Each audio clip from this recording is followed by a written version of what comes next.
بسم اللہ الرحمن الرحیم۔ ہدایت کیا ہے؟ ہدایت کیوں ہے؟ اب ذرا تاریخ ہدایت کو دیکھنا کہ تاریخ ہدایت بڑھتی کیسے ہے۔ آدم دنیا میں آئے، آدم کے زمانے میں، اب دیکھو 5 جملوں میں میں پوری تاریخ ہدایت کو سم اپ کرنا چاہ رہا ہوں، نہیں بہت زیادہ وقت نہیں لوں گا، لیکن یہ کام کی بات ہے، اور یہ کام کی بات اگر پہنچ گئی تو بات یہی سے تو آگے بڑھ جائے گی۔ آدم کے زمانے میں حابیل، قابیل، حوا، آدم، بھئی یہی تو ہے۔ قابیل نے حابیل کو قتل کر دیا، اور اس دور سے خدا کا انکار شروع ہوا۔ یہ بڑی عجیب و غریب بات ہے جو تم تک پہنچانا چاہ رہا ہوں۔ تو آدم کے دور میں انکار خدا آ گیا، توحید کے مقابلے پر خدا کا انکار آ گیا، ٹھیک۔ نوح آئے، اور نوح نے آنے کے بعد انکار خدا کو پھر اقرار میں بدلا، لیکن اقرار تو آیا جب نوح دنیا سے جانے لگے تو لوگ بت پرست ہو گئے۔ پہلے انکار، اس کے بعد بت پرستی۔ اب ابراہیم علیہ السلام آئے، ابراہیم علیہ السلام نے بت پرستی کو ختم کیا، بت توڑے، بت پرستی کو ختم کیا، پھر واپس لائے، لیکن جب جا رہے تھے تو سورج پرستی آ گئی۔ ابراہیم کے زمانے میں سورج کو پوجا گیا۔ اب دیکھ رہے ہو، بت پرستی، انکار کو چھوڑ دو، بت پرستی، اس کے بعد سورج پرستی، 2 چیزیں آ گئی تمہارے سامنے، 2 چیزیں آ گئی۔ اچھا، اب ابراہیم علیہ السلام کے بعد موسیٰ علیہ السلام آئے، وہ پھر واپس لائے امت کو، انسانوں کو پھر واپس لائے توحید کی طرف۔ لیکن اب یہ بدقسمتی تھی اس قوم کی کہ اسی زمانے میں جانور کی پوجا شروع ہو گئی۔ کیا گوشالہ نہیں پوجا گیا؟ گوشالہ بنا کر، گائے کا بچڑا بنا کر کیا پوجا نہیں گیا؟ تو گائے کا بچڑا پوجا گیا، ٹھیک۔ موسیٰ علیہ السلام کے زمانے میں جانور پرستی، بت پرستی، سورج پرستی، جانور پرستی۔ عیسیٰ علیہ السلام آئے، عیسیٰ علیہ السلام نے جانور سے چھٹکارا دلایا انسانیت کو، لیکن جب جا رہے تھے تو انہی کو خدا کا بیٹا مان لیا گیا، یعنی اب انسان پرستی آ گئی۔ دیکھو، پوری تاریخ انسانیت کی ہدایت کا فلسفہ جو ہے وہ تمہیں میں نے مختصر ترین جملوں میں سمجھایا۔ پہلے بت پرستی آئی، پھر سورج پرستی آئی، پھر بولو جانور پرستی آئی، پھر انسان پرستی آئی، اور اب آئے محمد رسول اللہ۔ انہوں نے ایک مرتبہ آواز دی، لا الہ، نہ سورج خدا ہے، نہ بت خدا ہے، نہ انسان خدا ہے، نہ جانور خدا ہے۔ اگر ایک ایک کی نفی کرتے رہتے تو کتنا وقت صرف ہوتا؟ لا الہ۔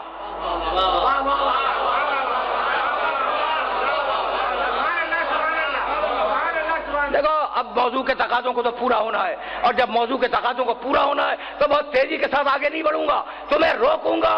پھر سنیں، بت پرستی آئی، بت پرستی کے بعد ابراہیم علیہ السلام آئے، سورج پرستی آئی، سورج پرستی کے بعد جانور پرستی آئی، جانور پرستی کے بعد انسان پرستی آئی۔ اب سب کی نفی کرنی تھی، میرے نبی کا کام بڑھ گیا۔ سورج کا بھی انکار کرنا ہے، جانور کا بھی انکار کرنا ہے، انسان کے خدا ہونے کا بھی انکار کرنا ہے، بتوں کے خدا ہونے کا بھی انکار کرنا ہے۔ کیا کہا؟ لا الہ، کوئی خدا نہیں ہے الا اللہ، سوائے اللہ کے۔ یہ محمد کا کام تھا کہ ایک جملے میں سارے خداؤں کی نفی کر دی، اور وہ علی کا کام تھا کہ اجدر چیرا کے جانور خدا نہیں ہے۔ خدا کے قسم، چار ہی تو مسائل ہیں: جانور پرستی، بت پرستی، سورج پرستی، انسان پرستی۔ اجدر چیرا کہ جانور خدا نہیں ہے، سورج پلٹایا کہ سورج خدا نہیں ہے، بت توڑے کہ بت خدا نہیں ہے، اور خود سجدہ کیا کہ انسان خدا نہیں ہے۔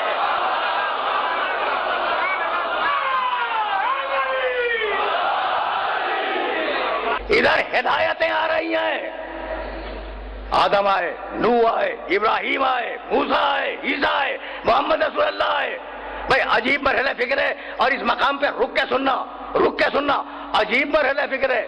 ادھر انبیاء چلے اور ادھر ایک تھا جو آدم سے ٹکرا گیا, نوح سے ٹکرا گیا, ابراہیم سے ٹکرا گیا, موسیٰ سے ٹکرا گیا. کتنا طاقتور ہے, کتنا طاقتور ہے. روکوں گا, اپنے سارے سننے والوں کو روکوں گا, بھائی بہت طاقتور ہے. اور اگر سمجھنا چاہتے ہو کہ اس کی طاقت کیا ہے تو ایک جملہ سنو اور یہیں سے میں آگے بڑھ جاؤں. دیکھو, یا ایھا الذین آمنوا لا تتبعوا خطوات الشیطان.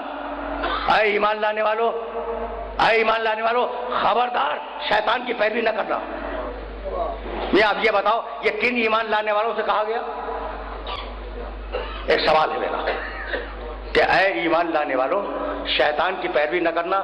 شیطان کی طرف گئے تو وہ تمہیں گمراہ کر دے گا. یہ زمانے رسول میں آیت اتری ہے اور آج تک اس آیت کو کے حکم کو جاری رہنا ہے اور قیامت تک اس آیت کا حکم جاری رہے گا. تو ہر زمانے کا انسان شیطان سے ڈرا ہوا ہے. بھائی سمجھ رہے ہو نا, سمجھ رہے ہو؟ رسول کے زمانے میں لوگ شیطان سے ڈرے ہوئے تھے. اچھا, رسول کے بعد شیطان سے ڈرے رہے, 14 صدیاں گزر گئیں, شیطان سے گھبرا رہے ہیں کہ کہیں آگے گمراہ نہ کر دے. اور عجیب کمال ہے, عجیب کمال ہے, اگر اس کمال کی طرف متوجہ ہو گئے تو میں تمہیں آگے یہیں سے لے جاؤں گا. یعنی اب کھارا در کے لوگ شیطان سے ڈرے ہوئے ہیں کہ کہیں گمراہ نہ کر دے. کیا خیال ہے آپ کا کہ چاکی واڑے کے لوگ محفوظ ہیں؟ بھئی ایک سوال ہے, اس کا نوجوان دوست ہی جواب دے دیں. کیا چاکی واڑے کے لوگ شیطان سے محفوظ ہیں؟ نہیں بھئی, چاکی واڑے والا بھی ڈرا ہوا ہے. اچھا, تو کیا ناظم آباد کے لوگ محفوظ ہیں؟ بھئی وہاں کے لوگ بھی ڈرے ہوئے ہیں. فیڈرل بی ایریا کے لوگ کیا محفوظ ہیں؟ کہا کہ نہیں, وہ بھی ڈرے ہوئے ہیں. اچھا بھئی, تو اب ایک ایک محلے کو تو نہیں پوچھوں گا, پورا کراچی ڈرا ہوا ہے. ٹھیک ہے نا, شیطان سے کہیں گمراہ نہ کر دے. بھئی سننا, خدا کی قسم سننا, اس لیے کہ اب سلسلے فکر کو یہیں سے آگے بڑھنا ہے. سب ڈرے ہوئے نا کہ کہیں شیطان گمراہ نہ کر دے. اچھا, تو کیا صرف کراچی والے ڈرے ہوئے ہیں؟ کیا حیدرآباد والوں کو خطرہ نہیں ہے کہ انہیں گمراہ کر دے؟ حیدرآباد والے بھی ڈرے ہوئے ہیں, ٹھیک ہے نا. اچھا بھی لاہور والے وہ بھی ڈرے ہوئے ہیں. تو کیا سارا خطرہ شیطان کا پاکستان میں؟ نہیں بھائی, دوسرے ملکوں میں بھی ڈرے ہوئے ہیں. تو اتنا طاقتور ہے کہ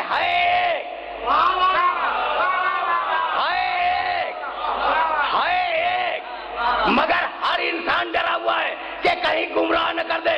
اب میں مسلمانوں سے پوچھوں کہ تم گھبرائے ہوئے ہو کہ کہیں شیطان گمراہ نہ کر دے, کتنا قریب ہے تم سے؟ تو شیطان کو حاضر ناظر ماننے کے لیے تیار ہو, میرے نبی کو ماننے کے لیے تیار ہو.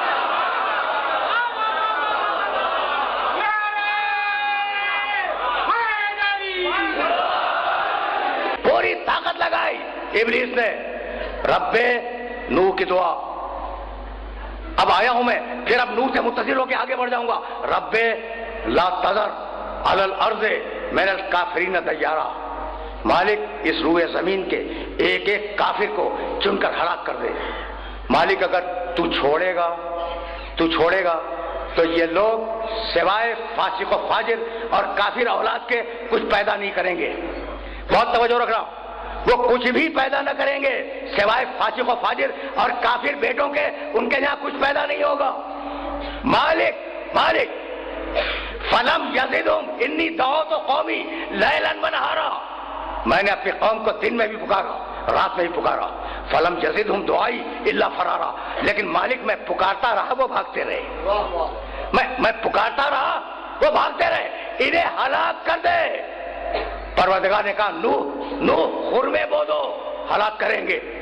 اور اب کشتی تیار ہوئی, کئی مرتبہ خرمے بوئے گئے, کئی مرتبہ درخت کاٹے گئے, اور نوح نے انہیں جمع کر کے ان درختوں کے حصوں کو کشتی تیار کی. کیا ہے بھائی, عذاب آنے والا ہے. لوگ گزرتے تھے نا تو نوح کا مذاق اڑاتے ہوئے گزرتے تھے. پوچھتے تھے کہ نوح کیا کر رہے ہو؟ کہا کشتی بنا رہا ہوں. کبھی کیوں بنا رہے ہو؟ کہا عذاب آئے گا. کہا کب آئے گا؟ کہا انتظار کرو. وہ ہنستے ہوئے اور ٹھٹا مارتے ہوئے چلے جاتے تھے. یہ تاریخ انبیاء ہے. تو جو انتظار پر تمسخر کرے وہ نوح کا پیرو نہیں ہے, کافر کا پیرو ہے.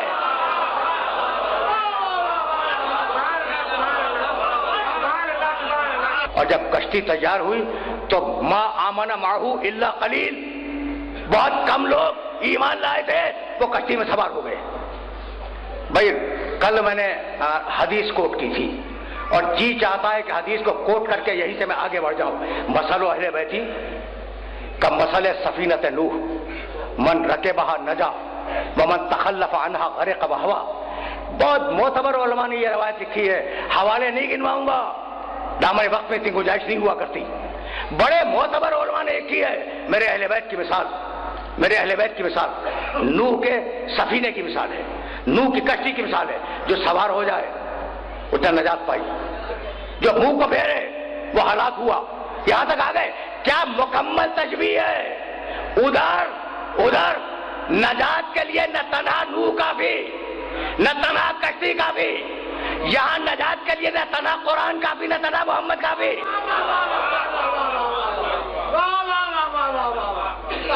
یہ مرحلہ فکر تو ہے، یہ مرحلہ فکر تو ہے۔ اگر نوح کی کشتی سمجھ میں آ گئی تو آل محمد سمجھ میں آ جائیں گے۔ بھائی دیکھو، اب جب نوح کی کشتی چلی ہے تو سارا خیر کشتی کے اندر ہے، سارا شر کشتی کے باہر ہے، سارا دین کشتی کے اندر ہے، ساری بے دینی کشتی کے باہر ہے، سارا حق کشتی کے اندر ہے، سارا باطل کشتی کے باہر ہے۔ بھائی اب میں کیسے اپنے سننے والوں کو سمجھاؤں؟ بھائی ایک جملہ کہنا چاہ رہا ہوں کہ بھائی نوح علیہ السلام ایسا نہیں ہے کہ کشتی کے باہر سے رسہ باندھ کے کھینچ رہے ہو۔ کیا نوح باہر کھڑے ہوئے تھے؟ کیا نوح باہر کھڑے ہوئے تھے اور رسہ باندھ کے کشتی کو باہر سے کھینچ رہے تھے؟ نہیں، نوح بھی کشتی کے اندر۔ تو نجات کے لیے نہ تنہا کشتی کافی، نہ تنہا نوح کافی۔ اسلام میں نجات کے لیے نہ تنہا قرآن کافی، نہ تنہا عطرت کافی۔ اور اب اگر جملے کو برداشت کر سکو تو جملے کو برداشت کرنا کہ جب کشتی سے منہ پھیر کر صلبی بیٹا نہ بچ سکا تو رشتہ جوڑنے والے کیسے بچ جائیں گے؟ بہت دور جانا ہے، بہت دور جانا ہے اور سلسلہ فکر معین ہے۔ تو اب ذرا میرے ساتھ آگے چلنا۔ نوح نے دعا کی، کشتی تیار ہوئی، اور اب جانتے ہو میرے اللہ نے کیا کہا؟ سورہ صافات 37واں سورہ قرآن مجید کا، لقد نادانا نوح فلنعم المجیبون۔ اب پچھلی تقریر اگر ذہن میں ہو تو پھر اس آیت کے سننے کا لطف ہے۔ اگر پچھلی تقریر ذہن میں ہے تو آیت کو ریلیٹ کرو پچھلی تقریر سے۔ لقد نادانا نوح فلنعم المجیبون، نوح نے ہمیں پکارا، نوح نے ہم سے دعا کی، ہم بہترین جواب دینے والے ہیں۔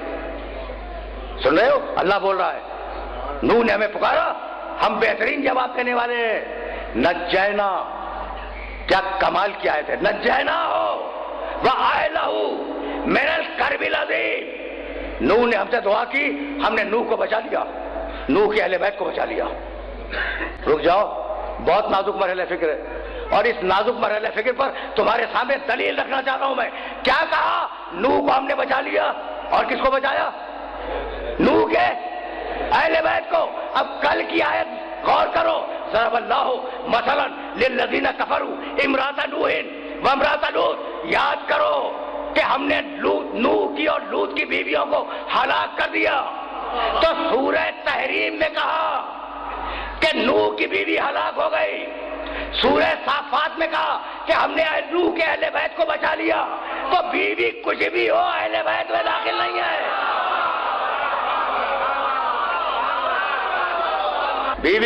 بیوی ہلاک ہوئی، ہم نے اہل کو بچا لیا، تو بیوی کچھ بھی ہو، اہل میں شامل نہیں ہے۔ اور اب کشتی چلی، جب کشتی جا رہی تھی، بھائی تمہارے سننے کا یہ جملہ ہے اور یہیں سے تو میں آگے بڑھوں گا۔ جب کشتی جا رہی تھی تو نوح نے آواز دی اپنے بیٹے کو کہ بیٹے لا سمجھ جاؤں، آج کہیں پناہ نہیں ہے، آج اس کشتی کے علاوہ کہیں پناہ نہیں ہے، کشتی میں آ جا۔ کہنے لگا کہ بابا آپ میری فکر نہ کریں، میں قرآن ایک جملہ قرآن سے عرض کر رہا ہوں، میں پہاڑ پہ پناہ لے لوں گا اور پہاڑ مجھے پناہ دے دے گا۔ سآوی الی جبل یعصمنی من الماء، آپ میری فکر بالکل نہ کریں، میں پہاڑ پر پناہ لے لوں گا اور اس طوفان سے بچ جاؤں گا۔ نوح نے دوبارہ پکارا، سننا بھائی سننا، نوح نے دوبارہ پکارا کہ بیٹے نجات ادھر نہیں ہے، نجات اس کشتی میں ہے۔ کہا بابا آپ میری بالکل فکر نہ کریں۔ تیسری مرتبہ پھر پکارا نوح نے کہ بیٹے واقعی کہیں پناہ نہیں ہے، آ جا کشتی میں۔ وہ دیکھا آپ بالکل فکر نہ کریں، میں پہاڑ پہ پناہ لے لوں گا۔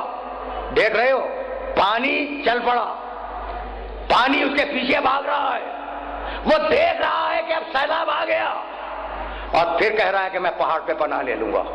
تو اب موت کو دیکھ رہا ہے، سن رہے ہو نا، اب چلا، ادھر کشتی چلی، ادھر نوح کا بیٹا پہاڑی کی طرف چلا، پانی پیچھے چلا۔ بھائی دیکھ لا، یہ نازک مرحلہ فکر ہے، پانی پیچھے چلا، نوح کا بیٹا پہاڑ کی طرف چلا، پانی اس کے پیچھے، وہ پہاڑی پہ بلند ہوا، پانی اس کے پیچھے گیا۔ کیا کمال کی بات ہے، ٹھیک ہے نا؟ اچھا وہ بڑھتا جا رہا ہے، اوپر چڑھتا جا رہا ہے، پانی اس کے پیچھے جا رہا ہے، یہاں تک کہ وہ چوٹی پہ پہنچ گیا، پانی وہاں پہنچا، پانی پہنچا، پہلے گھٹنے ڈوبے، ٹخنے ڈوبے، ٹخنے کے بعد پنڈلیاں ڈوبی، پنڈلیوں کے بعد گھٹنا ڈوبا، گھٹنے کے بعد رانے ڈوبی، رانوں کے بعد پیٹ تک پانی آ گیا۔ اور اب نوح نے آخری آواز دی، اب تو موت سامنے نظر آ رہی ہے، اب تو موت سامنے نظر آ رہی۔ نوح نے آخری آواز دی کہ بیٹے تجھے پناہ نہیں ملے گی، اب بھی وقت ہے، آ جا۔ کہا نہیں، مجھے پہاڑ بچا لے گا، یعنی موت کو دیکھ کے کہہ رہا ہے کہ مجھے پہاڑ بچا لے گا۔ تو جو جان بوجھ کر ہلاک ہونا چاہے اسے نہ نوح بچا سکتے ہیں نہ آپ بچا سکتے ہیں۔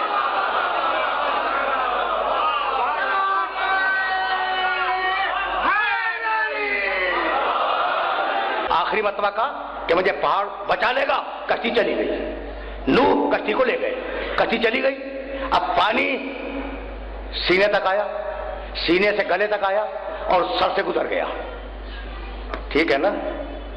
بھائی تاریخی واقعہ ہے، تم اس واقعے سے واقف ہو، اور ظاہر ہے کہ میں نے جو بیان کیا ہے تو تمہارے معلومات عامہ میں یہ واقعہ پہلے سے ہوگا۔ بھائی میں نے کیوں بیان کیا؟ بھائی بیان اس لیے کیا کہ تمہیں عبرت ہو جائے کہ پہاڑ ڈوبا، نوح کا بیٹا ڈوبا۔ بھائی ایسا ہی ہوا نا، پہلے پہاڑ ڈوبا، اس کے بعد نوح کا بیٹا ڈوبا۔ بھائی نوح کے بیٹے کو ڈبونا تھا، یہ پہاڑ کی خطا کیا ہے؟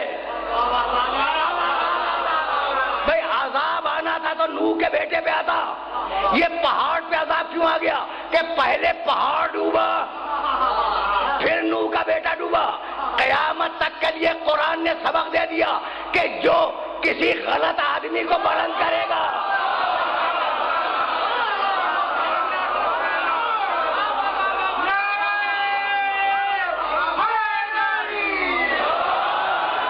جسے نازک مرحلہ فکر پر روکوں گا، یعنی آج تک علماء میں، مفسرین میں، فقہاء میں یہ بحث ہے کہ باپ اولو العزم رسول، نبی، صاحب شریعت، صاحب صحیفہ، کوئی چھوٹی شخصیت تو نہیں ہے حضرت نوح علیہ السلام، بہت بڑی شخصیت ہے، اولو العزم رسول ہیں، تاریخ انسانیت کے پہلے اولو العزم رسول ہیں نوح علیہ السلام۔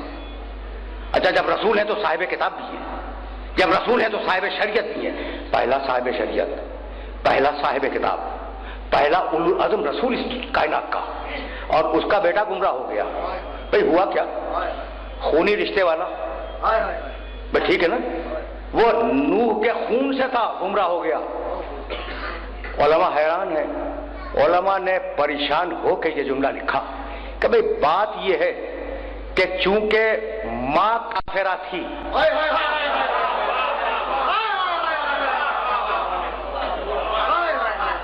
چونکہ ماں کافرہ تھی اس لیے بیٹا کافر ہو گیا، تو اتنی بات تو طے ہو گئی کہ تربیت کا بڑا اثر ہوتا ہے۔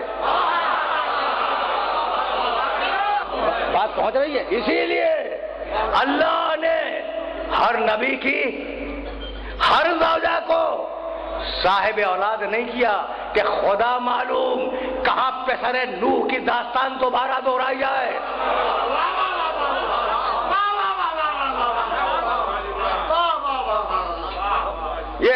مرحلہ بڑی آسانی سے سر ہو گیا نا؟ نہیں بھائی، اتنی آسانی سے کیسے سر ہو جائے گا؟ تو تربیت ہے بنیادی چیز، تربیت بنیادی چیز ہے بھائی، بہت توجہ رکھنا، اس لیے کہ موضوع یہیں سے آگے بڑھ رہا ہے اور اب دامن وقت میں بہت زیادہ میرے پاس گنجائش نہیں ہے۔ ماں کا کفر اثر انداز ہو گیا، باپ کی نبوت اثر انداز نہیں ہوئی، کہنے لگے کہ تربیت فائنل ہے۔ علماء نے کہا، میں نے نہیں کہا، تربیت فائنل ہے۔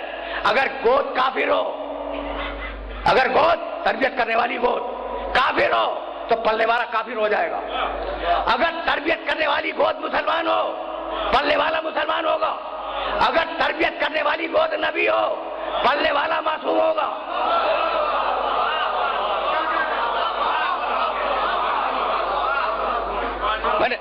میں نے نہیں کہا، یہ میں نہیں کہہ رہا ہوں، یہ علماء کہہ رہے ہیں۔ کہنے لگے، اب تم بھی کبھی کبھی دیکھ لیا کرو اخباروں کو، کہنے لگے کہ سیدنا حسین رضی اللہ تعالیٰ عنہ چونکہ رسول کی گود میں پلے تو ساری خوبیاں گود کا نتیجہ تھی۔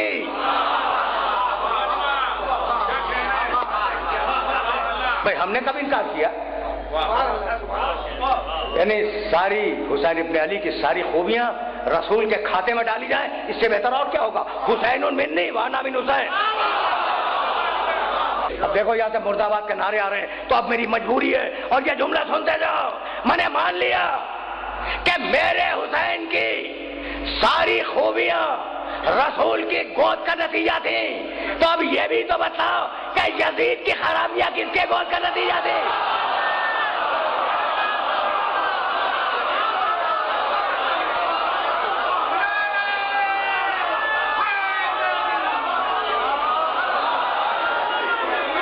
ظاہر ہے کہ سلسلہ گفتگو کا آگے جانا ہے اور یہ عنوان کی دوسری تقریر ہے۔ اب میں آج خستگی محسوس کر رہا ہوں، بات کو یہیں روکوں گا۔ تو اگر ساری خوبیاں حسین کی رسول کی گود کا نتیجہ ہے مان لیا میں نے، تو بتلاؤ کہ ساری خرابیاں یزید کی؟ بھئی اتنی بات تو طے ہو گئی نا کہ گود فیصلہ کن ہے، جیسی گود میں پل جائے ویسا ہوگا۔ بھئی توجہ رکھنا، اب میں تم سے پوچھنا چاہ رہا ہوں کہ بھئی حسین کی ساری خوبیاں رسول کی گود کا نتیجہ تھی، اب یہ بھی تو بتلاؤ کہ رسول کی خوبیاں کس گود کا نتیجہ تھی؟